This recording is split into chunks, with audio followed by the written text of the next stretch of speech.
you should be wrapping up, not ramping up for another 30 or 40 seconds. So do each other a favor. Let's start with some likes and dislikes. What's your favorite place on earth? Toastmaster Rebecca Eggleton. Ooh, I get a fun one to start with. Thank you very much. Good morning. Favorite place on earth is my place that was in Anguilla. I have a property there on the island of Anguilla, and for those of you who don't know this, it's in the Caribbean. It's about 10,000 people, and it's gorgeous with the white sand, beautiful blue water, very, very peaceful. You have island people who are just so wonderful that will smile on your face every day. The food is outstanding. They make these absolutely delicious crayfishes that are grilled with butter that's just dripping on it. It's amazing. So the people at that with the food, the atmosphere, and it is sometimes farcical how you can just smile and laugh and have fun at this time. So, wow.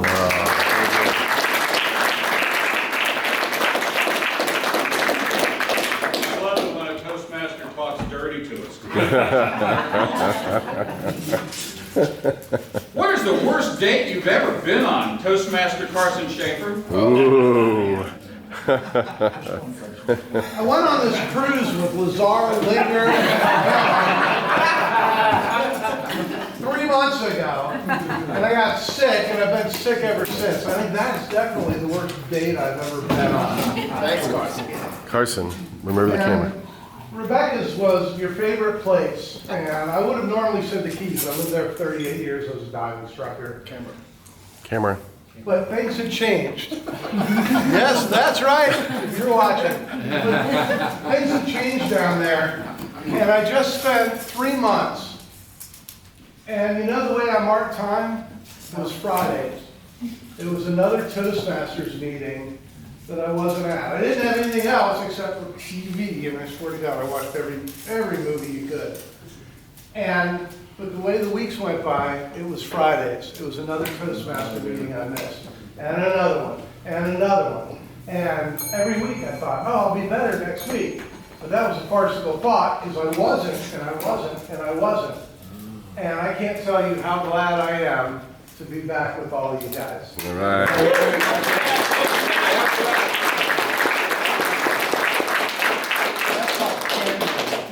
If you could save one material thing from a fire, what would you save, Toastmaster Carmelo Velardo III? Ooh, hello.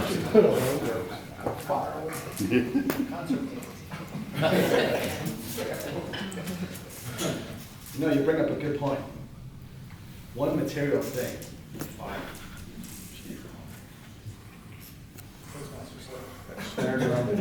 You brought up concert tickets. I do have a concert program from 1981. The Rolling Stones Tattoo Used Tour. And that has always been dear to my heart. I don't know if I'd be able to say that if there was a fire, because it's in a bin somewhere. Buried underneath all my wife's stuff. One material thing. That is a stumper. That is a farcical idea in my mind right now. Or an unfarcical idea. Never seen him stump before. See that snare drum?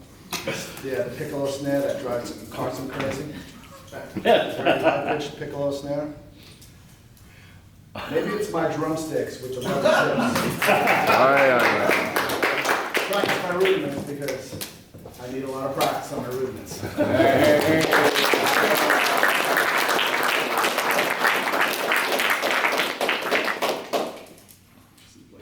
If you could only bring 3 things with you on a deserted island, what would you pick, Toastmaster Will Hammond? 3 things on the deserted island. One would have to be my guitar. 2, because I need entertainment. What else are you going to do on a deserted island? Hopefully not get eaten. But 2 would have to be water, because I don't know if I can drink the water around it, and I certainly don't want to get sick all out alone on a deserted island. That sounds like no fun. Three. Three's a hard one. I'm trying to think. Probably a boat, because I want off the deserted island. There you go. Water, a boat, a guitar, that's all I need. That's the bottom of the stars. Thank you so much.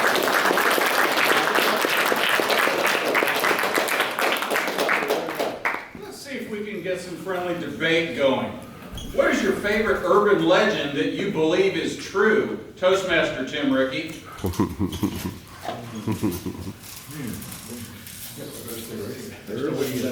What is my favorite legend that you knew to be true? Would you repeat the question, please? You just did. What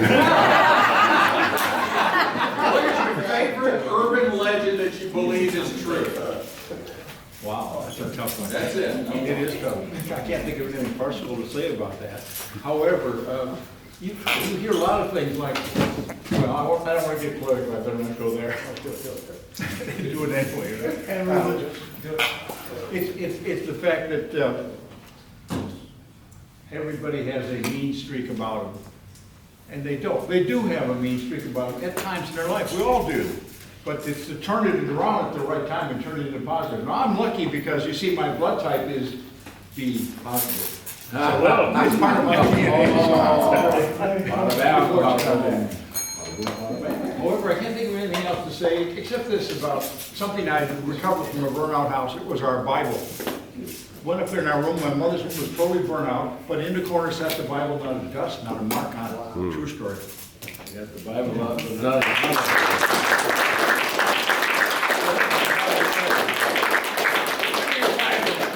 What's the most annoying thing people do in public, Toastmaster Mark Ehlers?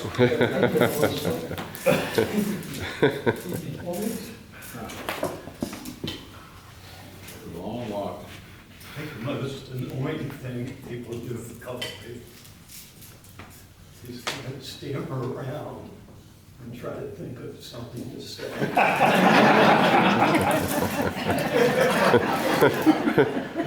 I've gotten quite good at it. For me, that's really annoying, particularly for someone like Carson, who it just rarely happens. And it's quite farcical when it happens to him. But that's the story. All right.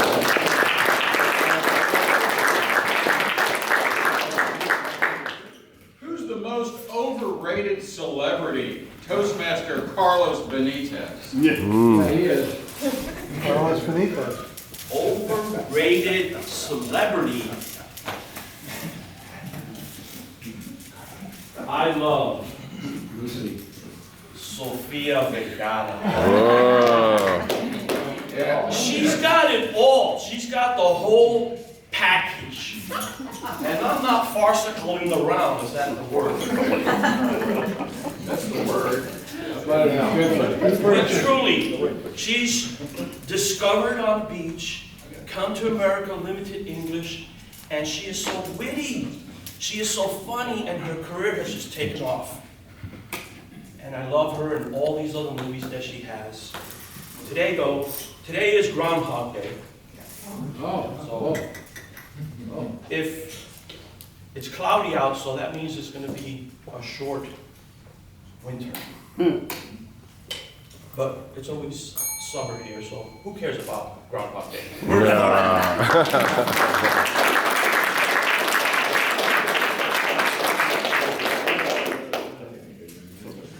Who would be your favorite dinner party guest?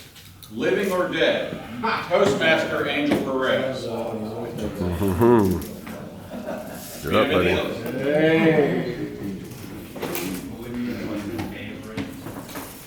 Dinner party guest. Well, I was expecting it to Walking to toast. but, and it would have to be someone that I can have a conversation, intellectual conversation.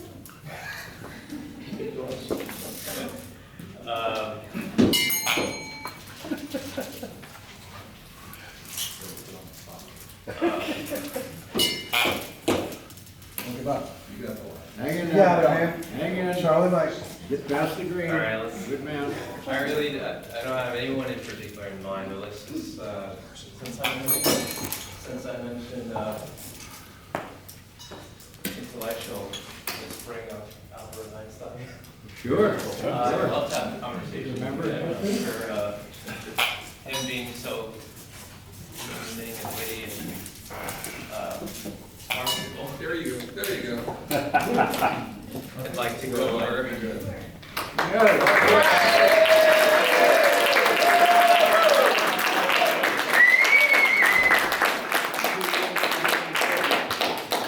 Would you believe you're not the first new Toastmaster that said, I didn't think I was gonna have to speak.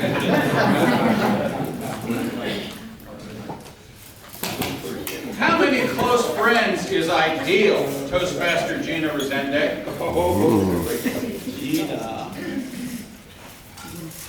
Friend is ideal. This is ideal. This is really good. And it changes, right? That's what to me, it's, it has to change. I'm cyclic. I am in one place, then I move, I make new friends. But here, I don't have to move. Because the things move around. So, two best friends are good enough. Right? Right, Professor? Yes or no? Right. All right.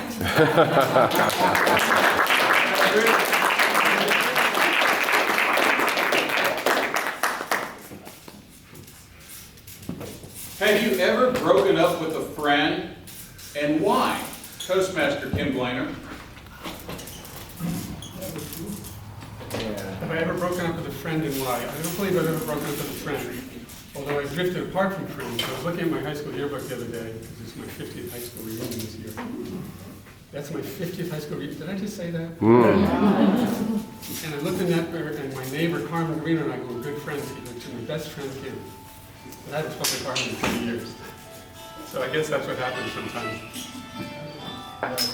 Can you repeat everything you just said? Do you have anything farcical for us to listen to? And so now I have a good best friend who I've been good friends with since college. And it's that man right there, Jordan Kemker. Somebody had to be. And we're not drifting apart because we live a couple miles from each other. Yes. Thanks, Jordan.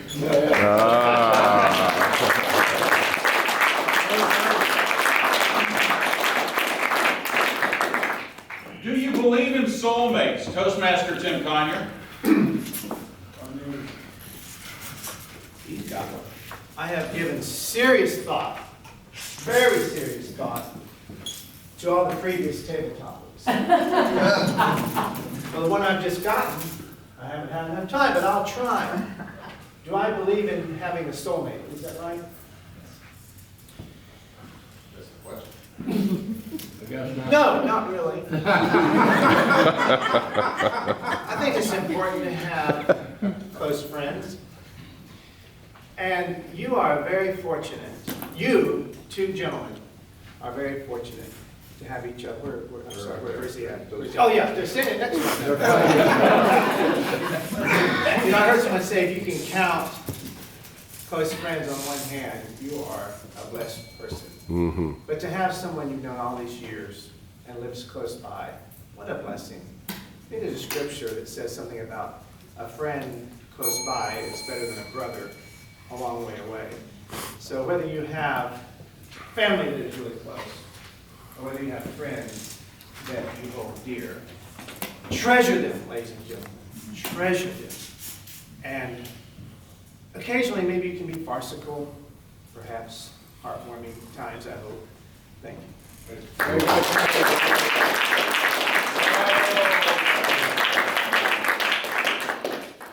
Would you rather drive or be the passenger in a car?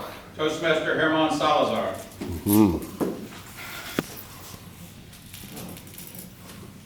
So yesterday, I was the passenger. As I was driving to the DMV, my wife was driving. And for sure, I'd rather be the driver. I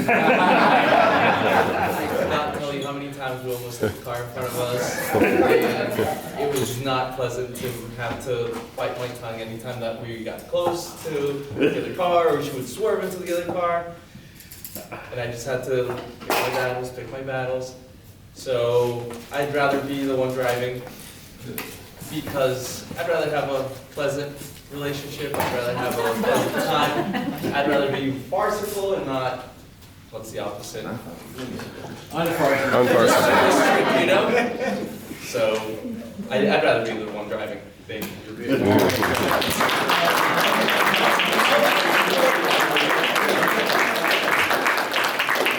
is our last table topic here. What superpower would you want to have Toastmaster Moses show? What superpower would I want to have? I'm actually not sure if I would want to have any superpower, to be very honest with you. If you have a superpower, do you think we can have the responsibility to control your superpower, right? How do we know we're not going to become a dictator after you have your superpower? Because we're all underestimate the evilness that could reside in all of us. Right? There's this book called Ordinary Men, that's about a group of Germans during World War II. They're normal people. They're teachers. They are probably metal workers, working class people. But what they ended up doing is they were drafted into the German secret police force. And they were ready to, excuse me with the graphic image, they were ready to shoot naked pregnant women back in the head by the end of their training. All of us have the tendency to do things that's way darker than we thought we could. So I don't know if I can control any superpower. So it's kind of hard to put farcical in this speech. But I would not want to have any superpower. All right.